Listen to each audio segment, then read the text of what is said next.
주실 구약의 말씀은 잠언 26장 11절입니다. 개가 그 토한 것을 도로 먹는 것 같이 미련한 자는 그 미련한 것을 거듭 행하느니라.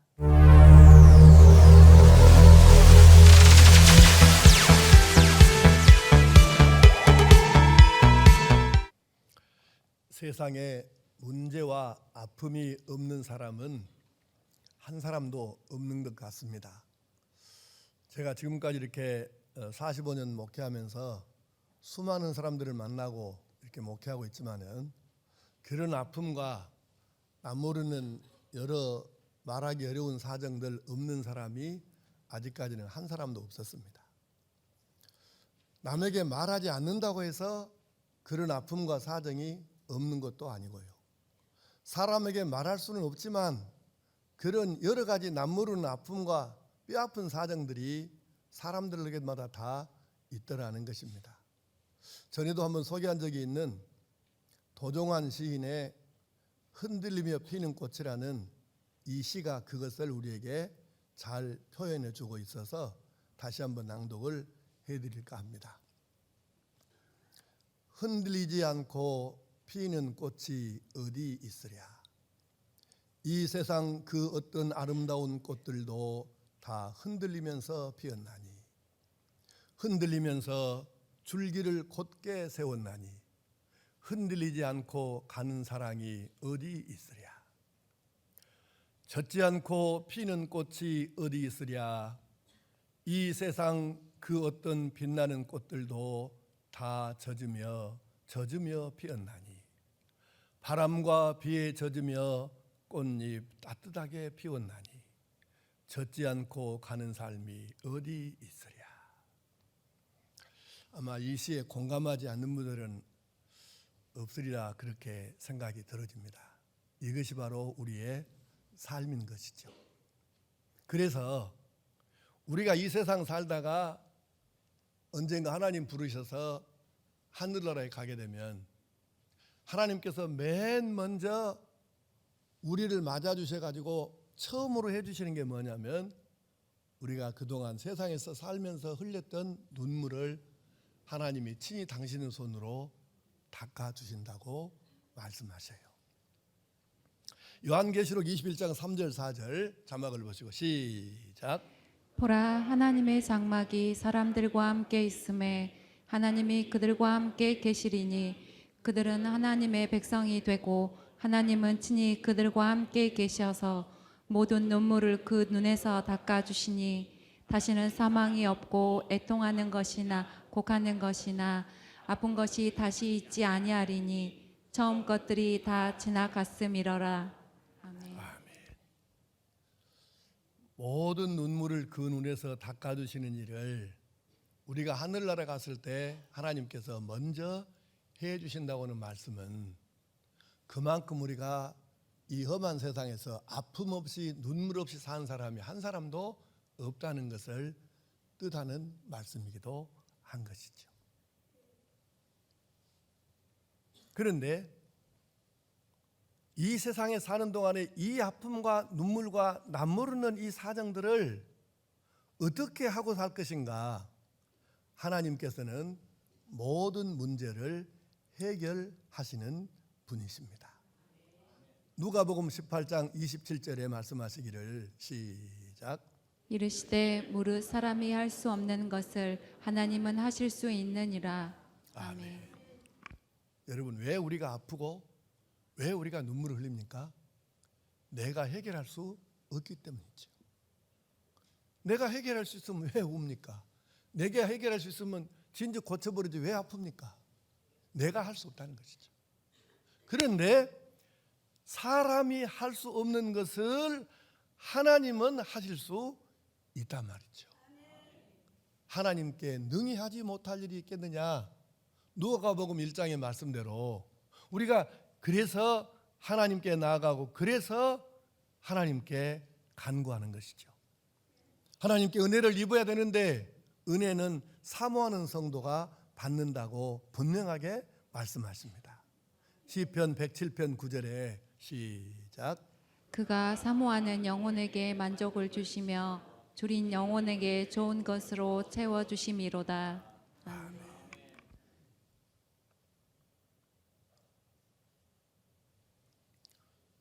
하나님의 은혜가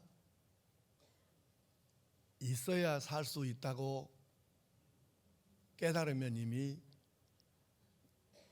많이 은혜를 지금 입고 사는 사람이에요. 그래서 내가 아무리 잘난 척해도, 내가 아무리 뭔가 된 척하고, 내가 아무리 뭘 어떻게 해도 하나님께로부터 오는 은혜가 아니면 안 되는구나. 이것을 깨닫고 하나님 제게도 은혜를 주옵소서, 이렇게 절절한 심정으로 하나님께 간구하고 은혜를 사모하고 거의 떼를 쓰다시피 그렇게 강권적으로 강청하는 이 은혜를 사모하는 사람에게 은혜를 더 빨리 주신다는 것은 우리가 이미 신앙생활하면서 많이 경험하고 살지 않습니까? 은혜는 사모하는 성도가 받아요. 그럼 우리가 은혜를 받았다고 할 때에, 은혜를 받았을 때에는 어떻게 해야 할 것인가? 은혜를 잘 간직하고 그 은혜를 활용하고 그 은혜를 키워나가야 합니다. 자, 디모데전서 4장 14절 말씀을 쉬운 말 성경 번역으로 읽어보십시다. 시작. 그대가 간직한 은사 곧 장로들이 그대의 머리에 손을 얹고 기도할 때 하나님께서 예언을 통해 그대에게 주신 그 은사를 소중하게 여기십시오. 이 같은 일들을 명심하고 날마다 힘써 실천하도록 하십시오. 그래서 모든 사람들로 그대가 발전하는 모습을 볼 수 있게 하십시오. 아멘. 이 말씀은 바울 사도께서 후계자격인 제자 디모데에게 지금 일러준 여러 가지 말씀 중에 그 한 부분이에요. 그러니까는 너에게 주신 은사를 소중하게 여기라는 거죠. 하나님의 주신 은사, 직분, 은혜, 이 모든 것은 소중하지 아니한 것이 하나도 없어요. 하나님께서 주신 것을 소중히 여기지 아니하는 사람치고 글쎄 뒤에 잘 감당하는 사람을 내가 본 적이 없어요. 하나님 주신 것은 그것이 은혜가 됐든 은사가 됐든 사명이 됐든 직분이 됐든 하여튼 선물이든 뭐가 됐든 간에 하나님이 주신 것은 소중하게 여기고 귀하게 여기고 그것을 활용하고 살아야 되는 것이죠. 또 말씀하시기를 이 같은 일들을 명심하고 날마다 힘써 실천하라고 하잖아요. 마이동풍은 안 된다는 얘기예요. 듣고 잊어버리면 뭐 하겠습니까? 거울을 보고 이게 머리 모양이 잘못됐네, 얼굴에 뭐가 묻었네, 이 넥타이가 잘못 삐뚤어졌네, 그러면 화장이 이렇게 뭉개졌네, 그러면 빨리 가서 그걸 얼른 고치고 이렇게 해야 될 거 아니에요. 근데 알았어도 그거를 고치지 않으면 거울을 왜 봅니까? 실천해야 된다고 말이에요. 그래서 이 같은 일들을 명심하고 날마다 힘써 실천하도록 하라고 말씀하고, 그리고 또 하나는 그래서 모든 사람들로 그대가 발전하는 모습을 볼 수 있게 하라는 것입니다. 내가 하나님 말씀대로 살면 점점 발전하고 성숙하고 성장할 것이고, 그리고 사람들이 저 사람 많이 변했네, 많이 달라졌네, 많이 좋아졌네 이래야 할 거 아니에요. 그것을 보여주라는 것이죠. 사람들이 그렇게 말하게 하라는 거예요.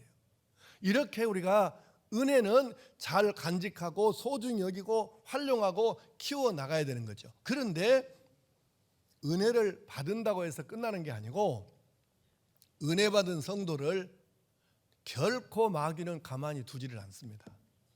그럼 어떻게 하나? 자, 누가복음 8장 11절 12절을 현대인의 성경 번역으로 봅시다. 시작. 이 비유의 뜻은 이렇다. 씨는 하나님의 말씀이다. 길가에 떨어진 씨는 사람들이 말씀을 듣기는 하였으나 그들이 믿고 구원받지 못하도록 마귀가 와서 그 말씀을 빼앗아 가는 것을 가리킨다. 아멘. 씨 뿌리는 비유에서 제자들이 이제 이게 해석을 잘 못하니까 그 뭔 뜻입니까 하고 예수님께 여쭙더니 예수님께서 그 비유를 이제 풀어주신 거예요. 풀어주시면서 지금 하신 말씀 중에 한 부분인데, 마귀는 그 끝부분만 다시 읽어볼게요. 그들이 믿고 구원받지 못하도록 마귀가 와서 그 말씀을 빼앗아 가는 것을 가리킨다. 그러니까 마귀는 우리가 하나님 말씀이 우리 심령에 들어왔다, 은혜를 받았다, 뭐 이런 게 있으면 마귀가 국고를 보겠습니까? 마귀의 사명이 뭐예요? 이 땅의 사람들을 자기 동료 만들어서 지옥으로 끌고 가는 거잖아요. 마귀 유일한 사명이 그것입니다. 택한 백성까지라도 끌어다가 지옥으로 넘기는 것이 마귀가 할 일이고 마귀가 하는 일이고 마귀의 사명이라고요.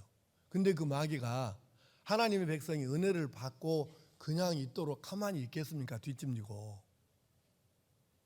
그래서 은혜 받고 나면 꼭 뭔 사건이 생기게 하든지 뭔가 내가 열받을 일을 딱 가족을 통해서 하든 열받을 일은 주로 가까운 사람을 통해서 항상 일어나요. 대개가. 그래서 하여튼 가족이라든가 가까운 사람을 통해서 열을 받게 만들고 그때 열을 받아서 확 한번 질러버리면 그 희한하대요. 거짓말같이 사라져버려요. 나도 사실 해봤거든요. 그거. 거짓말처럼 사라져버려요. 언제 은혜 받은 일이에요. 여러분 절대 마귀가 그대로 안 둡니다. 그래서 마귀가 와서 그 말씀을 빼앗아가는 것, 이것을 못하도록 우리가 받은 은혜를 잘 지켜야 돼요. 이거 절대 마귀 그대로 안 있습니다. 자, 요한계시록 3장 11절 시작. 내가 속히 갈 터이니 너는 내가 가진 것을 더욱 굳게 붙들고 있어라. 그래서 아무도 내게서 면류관을 빼앗아 가지 못하게 하여라. 아멘. 우리가 가진 것이 뭡니까? 그거의 직분이든 탤런트든 사명이든 하나님이 여러 가지 복이든 은혜든 하여튼 이것을 굳게 잘 잡아서 빼앗기지 말라는 거예요. 잃어버리지 말고 탈탈 털어서 없애버리지 말라는 거예요. 이게 우리가 살다가 솔직히 지금 여기 앉아 여러분 가운데 나는 하나님의 은혜를 한 번도 못 받아봤습니다. 이런 사람이 없지는 않을지 모르지만 몇 사람이나 있겠습니까? 다 지난달 경험을 해봤잖아요. 그런데 그 은혜를 얼마나 오랫동안 유지하고 지키고 간직하고 그렇게 살았냐고 말이에요. 안 받은 사람은 없잖아. 그래서 우리가 이거를 빼앗지 못하도록 이 면류관을 빼앗아가지 못하도록 잘 붙잡고 이걸 지키고 해야 되는데 안 그러면 잠언 26장 11절에 시작. 개가 그 토한 것을 도로 먹는 것 같이 미련한 자는 그 미련한 것을 거듭 행하느니라.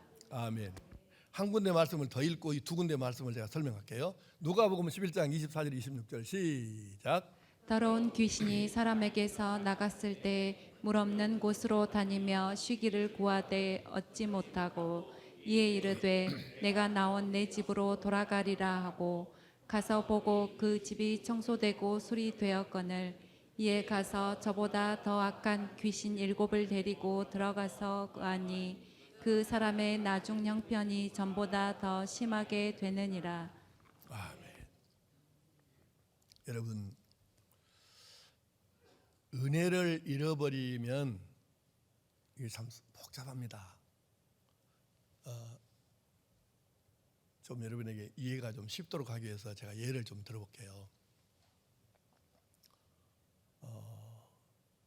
제가 아는 옛날에 목회했던 사람이 있습니다. 그 사람 고향이 우리 집사람 고향하고 똑같아요. 이름은 말할 수 없고요. 그런데 나중에 보니까 이분이 목회를 그만뒀더라고. 젊은 나이인데. 그리고 나중에 또 보니까 아예 신앙생활 자체를 안 하는 거예요. 근데 그 사는 모습이 예수 안 믿는 사람보다 훨씬 더 험악합니다. 얼마나 어이가 없냐면 결혼을 했는데 자기 아내가 밥을 많이 먹은다고 그래갖고 이혼해 본 거예요. 여러분 들으면서 에이 설마 이런 생각이 들죠. 근데 이건 거짓말이 아니고 진짜입니다. 자기 마누라가 밥 많이 먹는다고 쫓아서 이런 얼척없는 일들. 그럼 그 정도면 다른 것은 어떻게 살겠습니까?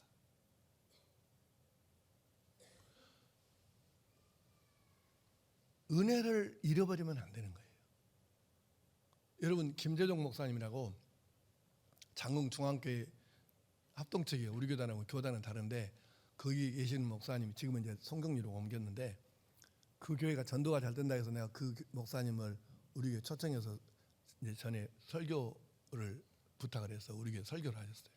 근데 그 양반 얘기를 지금도 아니 생생하게 나는데 이분은 송장에 대한 트라우마가 있더만. 여러분 그 우리 어렸을 때 지역마다 좀 다르긴 한데 애기가 죽으면은 집하고 바람에 엮어갖고 나무에다 걸어둔 데가 있었어. 근데 내가 완도 와갖고 나 저 석장리 가는 그쪽에서도 사실은 실제로 완도에서도 봤거든요. 완도에서 와갖고도. 근데 이 김재정 목사님이 애기 때 그거를 봤는데 처음에는 그게 송장인지 시체인지를 모르고 봤겠죠. 근데 그것이 시체인 줄 알고 얼마나 놀랬겠어 애기가. 그래갖고 이게 트라우마 돼갖고 자기는 세상에서 제일 무서운 것이 송장이었대요. 근데 그게 송장만 시체 송장 말만 해도 이렇게 발발 떨리는데 이 양반이 목사가 돼갖고 목회를 하면서 보니까 송장보다 더 무서운 것이 있더라네.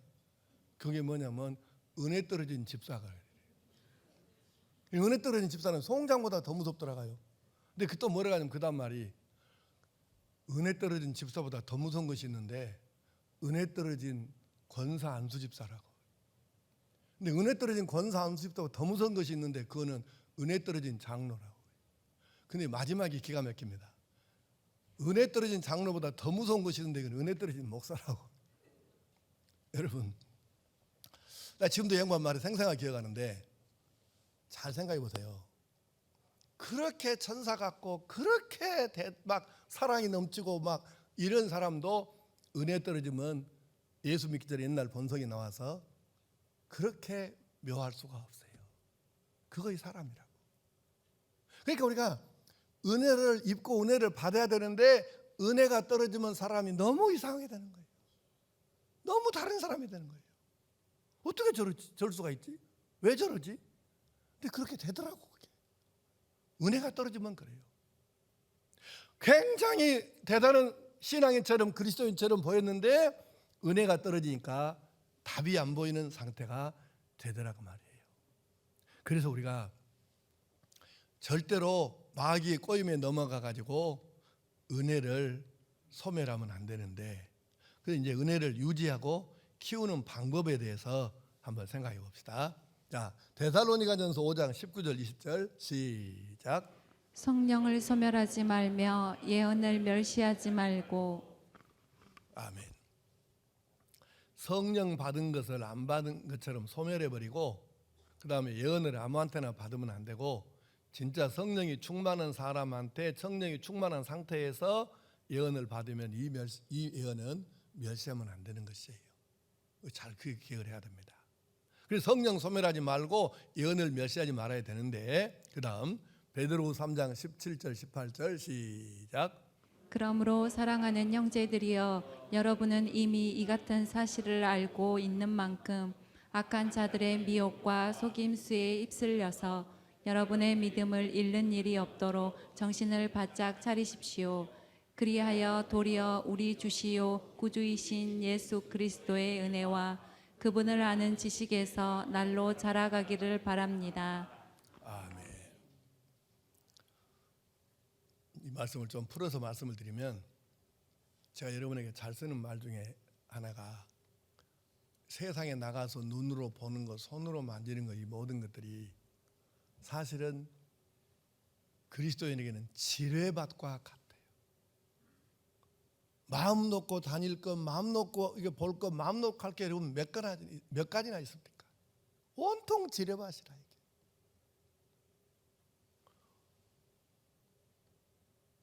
목사에게도 똑같습니다. 이제 내 나이 정도 되고 목회가 안정적으로 접어들고 뭐 그런 대로 이렇게 뭐 좀 괜찮다고 얻은 상태 되면 목사들도 딱 그 상태 들어가면 딱 걸리는 게 뭐냐면 명예하고 교회 정치, 교단 정치 권력입니다. 목회가 안정적으로 접어들면 딱 옵니다. 그게 나라고 해봤었겠어요. 나도 나름대로 많이 좀 알려지긴 한 사람인데, 그 하나님이 놀랍게 내게 은혜를 주셔서 15년 전에 총대 사퇴하고 교단 정치를 완전히 발을 끊었잖아요. 지금 생각하면 내가 잘 결정한 몇 가지 중에 하나가 바로 교회 정치, 교단 정치 발 끄는 것입니다. 얼마나 감사한지 몰라요. 내가 지금 만약에 지금 계속해서 그쪽으로 가서 총회장 한번 하겠다고 열심히 이뛰고 저뛰고 가게 되면 그 다음 상황이 어떻게 되겠습니까? 하물며 목사도 자기 신앙 지키고 은혜 지키고 이렇게 살아가기 쉽지가 않은 상황인데, 이 세상이 그런데 여러분들은 어쩌겠냐고요. 우리가 이 은혜 지키고 살기가 결코 쉬운 세상이 아닙니다. 그렇게 만만한 세상이 아니에요. 그래서 우리가 정말로 이 은혜를 잘 지키고 살아야 되는데, 결정적으로 이렇게 말씀하십니다. 디모데전서 4장 5절 시작. 모든 것은 하나님의 말씀과 기도로 거룩해집니다. 아멘. 모든 건 하나님의 말씀과 기도로 거룩해집니다. 조금 전에 읽었던 베드로 3장 17절 18절에 여러분의 믿음을 잃는 일이 없도록 정신을 바짝 차리십시오, 이렇게 말하는 이유는 세상이 그렇게 만만치가 않기 때문에 그러는 거예요. 온갖 유혹과 모든 하나님의 사람을 걸려 넘어지게 하는 것들이 가득한 세상인데, 정신 바짝 차리지 않으면 택한 백성도 넘어질 수 있는 험한 세상이라. 그래서 정신 바짝 차리라고 말씀하시고, 그래서 계속 자라가야지, 안 자라가면 넘어질 수 있다고요. 그래서 하나님의 말씀과 기도로 성도는 거룩해지는 존재이기 때문에, 그러면 은혜를 유지하고 키우는 방법을 6가지로 정리하겠는데, 길게 설명을 오늘 안 하려고 그래요. 그냥 제목만 짤막짤막하게 말씀하려고 하는데, 이 6가지는 오늘 처음 드리는 말씀이 한 가지도 없어요. 다 그동안에 계속 반복적으로 여러분에게 강조했던 말씀이에요. 근데 은혜의 삶을 살려면 근데 이 6가지를 안 하면 안 돼요. 6가지가 뭐냐? 첫째, 예배 성공하는 것입니다. 여러분, 예배 등한히 하고 예배 소홀히 하고 예배 제대로 안 하는 사람이 여러분 은혜 받고 은혜 충만한 사람 본 적 있습니까? 은혜 받는 것도 그렇지만 유지하는 것도 예배 성공해야 합니다. 둘째는 날마다 말씀을 읽고 묵상해야 됩니다. 그 읽는 분량이 하루에 한 절이 됐든 한 장이 됐든 10장이 됐든 그건 본인의 자유지만, 날마다 말씀을 읽지 아니하고 묵상하지 아니하는 사람이 은혜의 삶을 산다, 그건 절대 거짓말입니다. 세 번째, 날마다 기도하는 것입니다. 목사님, 나는 근데 기도를 해도요 5분 기도면 덜 것이 없대요. 괜찮아요. 5분이라도 하세요. 가장 자기 기도하기 쉬운 시간, 사람에게나 환경에 방해받지 않고 기도에 전념할 수 있는 그때가 언제인가, 이걸 생각해 갖고 그 시간을 정해서 하루에 한 번은 하나님 앞에 겸손히 마음으로부터 무릎을 꿇고, 그 시간이 5분이 됐든 1시간이 됐든 30분이 됐든 2시간이 됐든 그 시간을, 기도의 시간을 가져야 된다고 말이에요. 은혜를 받고 은혜를 유지하려면. 네 번째는 찬양입니다. 찬양을 떠나면 안 돼요. 찬양은 시도 때도 살 수 있잖아요. 근무하면서도 마음으로도 할 수 있잖아요. 입 안 벌리고도. 여러분, 혹시 찬양에 대해서 더 좀 잘 알고 싶으면 찬송 생활의 권능이라고 하는 책이 있는데, 보이스샷에 나온 게 있어요. 이 책을 이제 내용은 이런 것입니다. 아무 도움도 안 받고 아무에게 기도도 안 받고 그랬는데, 찬양만 집중해서 영적으로 내가 영으로 찬양하다가 치유받고 응답받고 고침받고 기적을 체험하고 이랬던 간증 얘기예요. 찬송 생활의 권능이라고. 아주 중요한 것이에요. 그러니까 여러분, 찬송은 성도에게 있어서 은혜의 수단이에요. 그러니까 계속, 아니 이거 내 뭐가 이게 들어갑니까? 날마다 찬송하는 거예요. 다섯 번째는 감사하는 것입니다.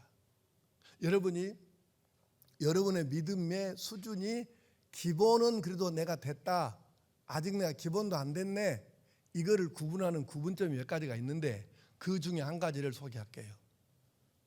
여러분이 에이씨, 나는 왜 이렇게 기도도 응답이 안 되고 진짜 한장었네, 그리고 감사할 것이 아무리 생각해도 감사할 제목이 없어. 그럼 아직 신앙의 기본에를 도달하지 못한 상태입니다. 그런데 아무리 생각해봐도 내가 한 것이나 우리 아이들이 한 것이나 우리 가족이 한 것이나 하여튼 하나님께 한 것을 봤을 때 우리가 하나님께 한 것보다는 하나님이 내게 사실은 과분하게 지금 나를 대우하시고 내게 복 주시고 나를 인도하시네, 그렇게 느끼는 사람은 이미 최소한 신앙의 기본 이상은 올라와 있는 사람이에요. 여러분 스스로를 스스로가 판단해 보십시오. 나는 기본도 아직 신앙에 안 돼 있는 사람인가, 기본은 넘어선 사람인가. 나는 깨닫고 보니까 아무리 생각해도 여러분 나를 잘 알잖아요. 내가 성격이 어떻고 뭐 이런 여러 가지 다 알잖아요. 그래서 나는 아무리 생각해봐도 나는 목사 깜냥도 아니고, 목사님들 다른 목사님들 하는 거 보면은 오전에 11시까지 잠자는 목사가 없잖아요. 말을 이쁘게를 합니까 내가. 근데 그래서 나는 내가 내놓을 것이 없는데, 그래서 하나님께서 이 정도 하게 하신 걸 생각하면 나는 너무 하나님이 내게 과분하게 은혜를 베푸시고 과분하게 나를 대우하시고 그렇게 역사하신, 그러니까 감사할 수밖에 없는 거예요. 아무리 생각해봐도 내가 한 것보다 하나님께서 1000배 만배 내게 지금 더해 주시는 거예요. 그러니까 감사할 수밖에 없잖아요. 여러분 생각해 보십시오.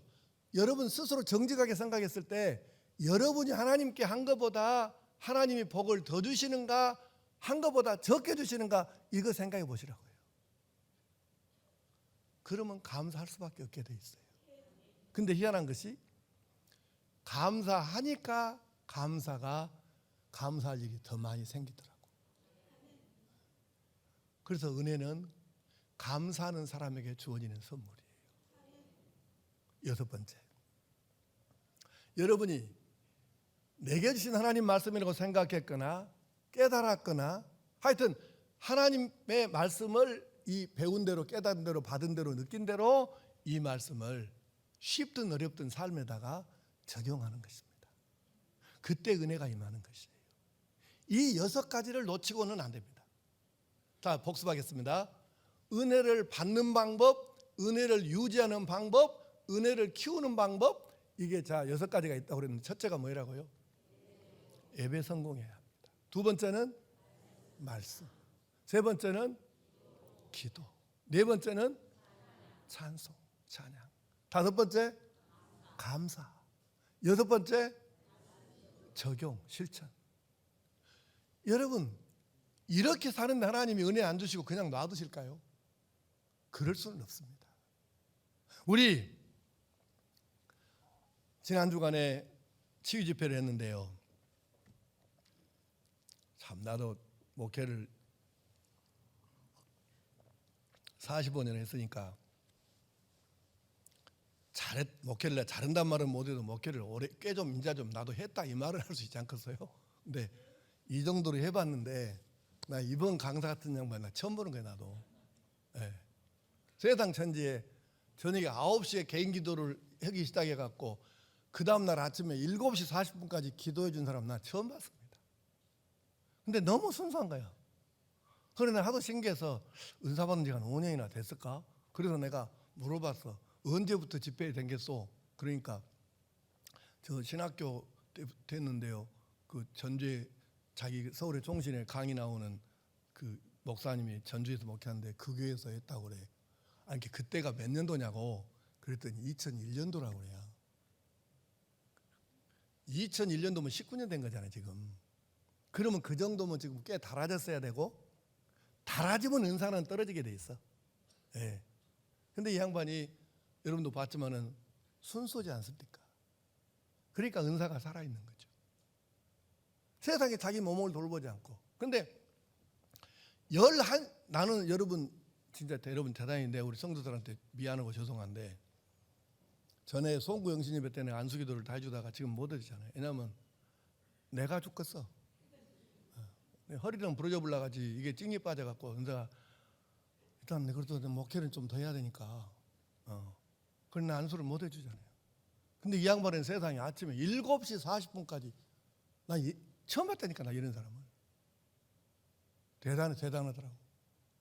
근데 내가 이번 집회 때 이제 안수받은 사람이 140명 정도 되는데 140명이 좀 넘는가요? 근데 첫째 날 40명, 둘째 날 54명, 셋째 날 50 좀 넘었으니까 하여튼 140 몇 명이 되는데,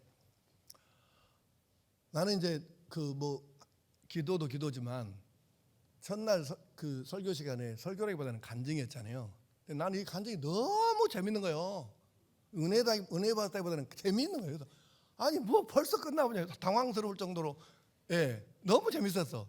두 번째 날은 말씀에 내가 은혜를 받았는데, 십자가에 못 박혀 예수님 돌아가실 때 하나님 아버지의 심정이 어땠을까, 그걸 표현하면서 하나님이 자기에게 깨우침을 주시는데, 야,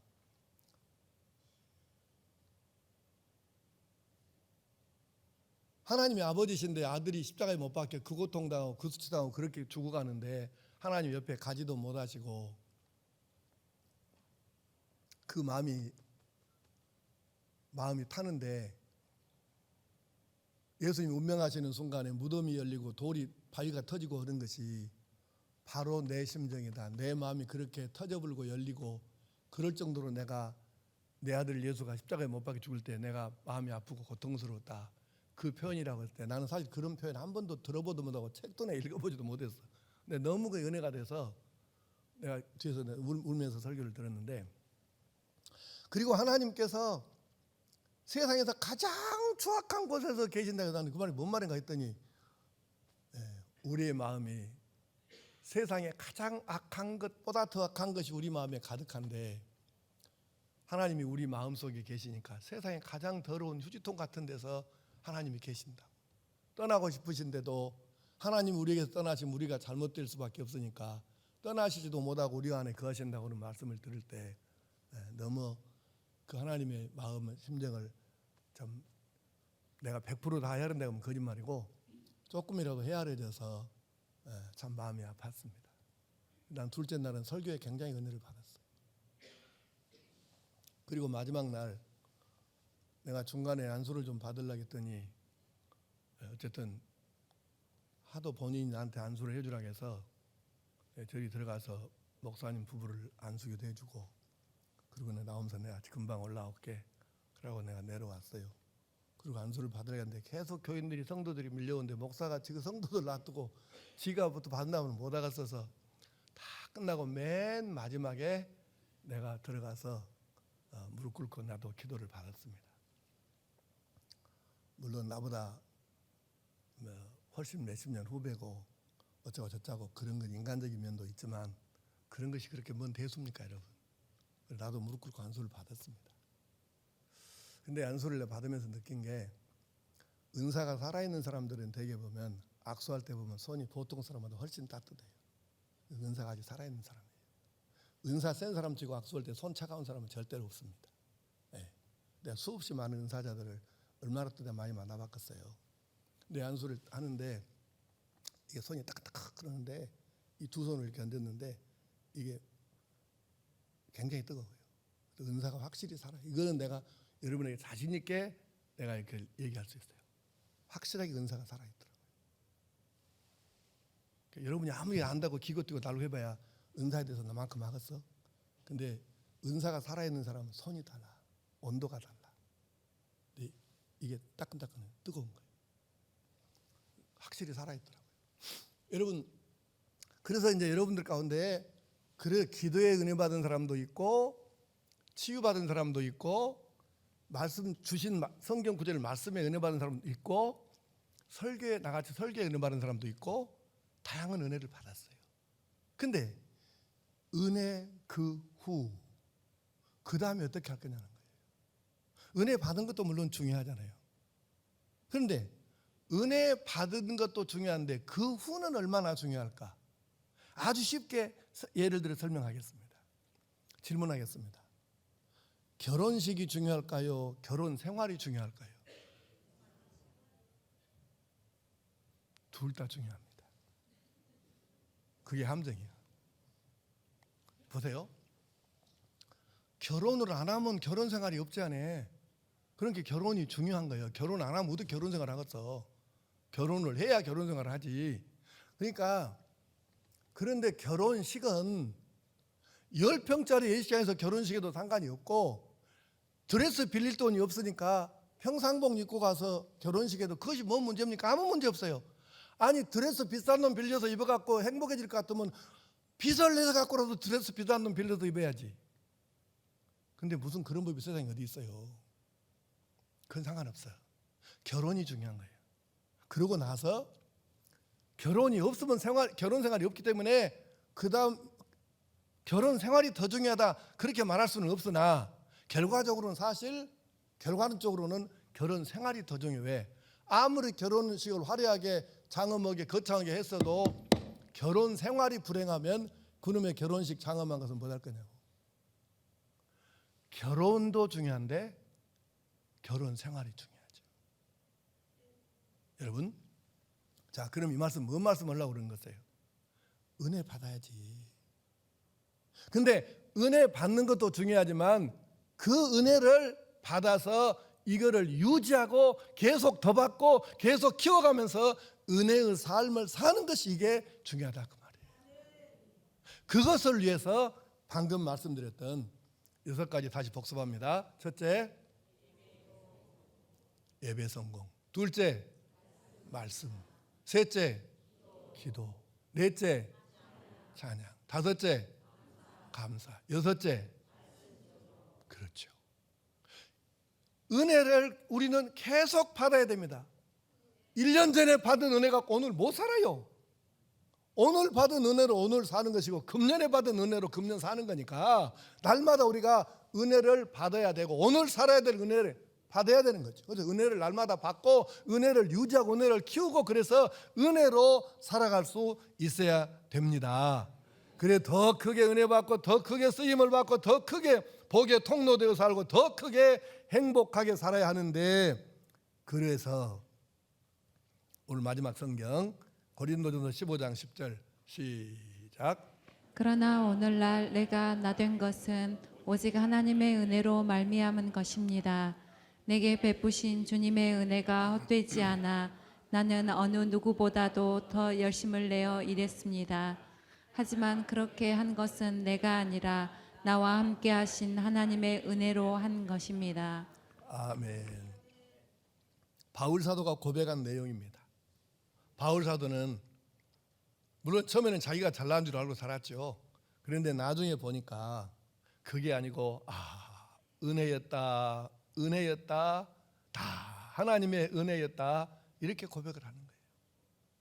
여러분도 나중에 그 횟수가 5년이 될지 10년이 될지는 모르겠지만 하여튼 언젠가 아들, 딸들에게, 손주들에게, 이웃들에게, 교회 다니는 후배, 늦게 교회 나온 사람들에게 뭔가 얘기를 안 하면 안 될 상황이 올 거예요. 지금도 이미 여러분들이 그 상황에 맞닥뜨리는 사람들이 있잖아요. 말을 안 할 수 없는 상황이 와. 그때 뭐라 할 겁니까? 여러분이 은혜의 삶을 살아야 그 얘기를 들려주면서 결국은 하나님의 은혜 아니면 안 되더라. 나도 처음에는 그렇게 모르고 살았는데 나중에 하다 보니까 이것이 은혜였고 은혜 아니면 안 되었고 그리고 지금도 내가 은혜로 살고 있다. 이만큼이라도 내가 사는 것은 하나님의 은혜 때문이라고 그렇게 말할 수 있어야 하지 않겠습니까? 그러기를 위해서 6가지를 잘 실천해서 계속해서 은혜를 받고 은혜를 소멸하지 않고 은혜를 유지하고 은혜를 키워가면서 주님 만나는 그날까지 은혜로 사는 성도들 될 수 있기를 축복합니다.